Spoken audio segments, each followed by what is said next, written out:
Hi everyone, I hope everyone's well. It's been a wee while since I've done a video message for you. And Harry was a couple of weeks ago, so we thought there was some relevant messages to get out today, so I'm just going to run through quickly a few of those. The first one being some of you who visit our website and maybe follow our social media channels and Twitter, etc., may have seen the out of hours operations group letter from Dr. Shan Tucker. Shan is the chair of the group, and she's been a big advocate of community pharmacy for as long as I've been here at CPS, and she knows Harry very well. And she's actually written a pretty heartfelt letter of thanks to the network for all their efforts, and basically saying out of hours couldn't have coped without the community pharmacy network over the last 6 months and even before that. I would really recommend going to read Shan's letter. It says it much better than I can over this video, but it is genuinely heartfelt and is great recognition for the network. As Harry and I have said, many times over the course of the last 6 months, it's not been difficult for us to be advocates for you guys because of the work you've done in the front line over the last 6 months.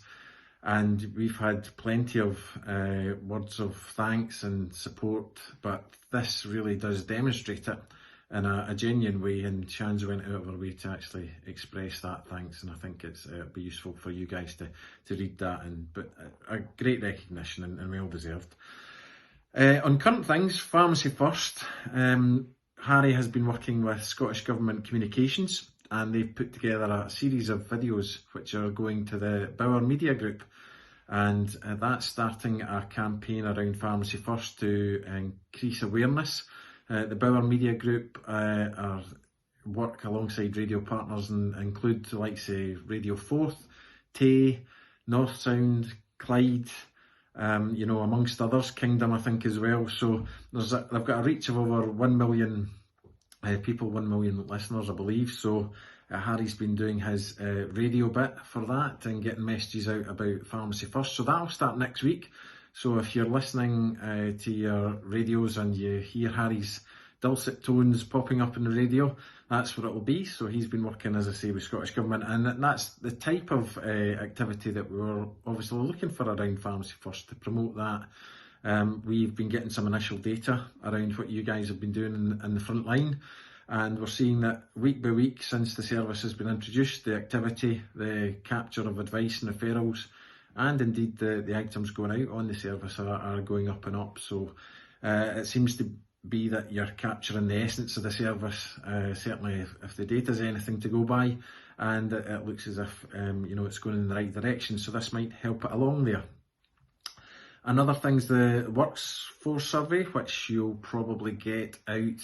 Certainly contractor owners will get out next week from NES, our colleagues at NES. So we've been doing a bit of work with them, and they coordinate that obviously to see what the workforce, how it's changed. We've been doing this is the third year now, so we'll get a good idea of how the workforce is evolving and the skill mix within that. So pharmacists and support team, of course, so crucial.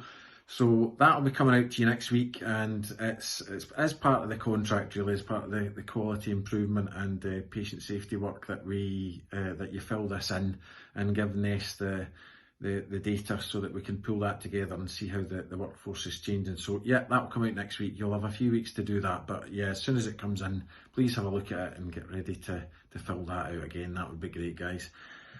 And other things, probably the Protect-Scotland app. We had quite a few queries, particularly when the app was released, in terms of how it should work in pharmacy settings. So we have updated the COVID hub to tell you a bit more about how the app works. We've taken some of this, the app itself actually tells you that, how it should be used in health and social care settings, which include pharmacies.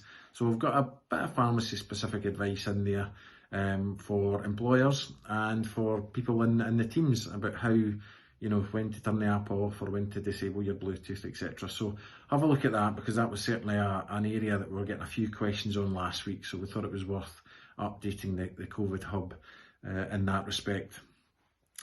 The only other thing quickly to mention is finance. Never far away, obviously, as a body that negotiates with Scottish Government on keeping a viable pharmacy network. going. So we have had some positive progress. I can't give too much details away on the video at the minute, but you know, the Scottish Government are working on a circular, for example, on the tariff. So we have an agreement on support for the tariff since the start of this financial year, because we know that tariff prices changed a bit to the detriment through the COVID activity. So yeah, that's been recognised and we're working on that, and more detail will be forthcoming in a circular hopefully shortly. And the COVID costs are definitely under consideration with the Cabinet Secretary. We had the Cabinet Secretary meeting the other week, as Harry mentioned the last time, and we know that has been placed in front of her and she is actively considering it. So I think that's it for me today. So thanks again, guys. All the best. Hope you're all keeping well, and Harry will be back in, well, whenever's required for another update. Thanks. Bye.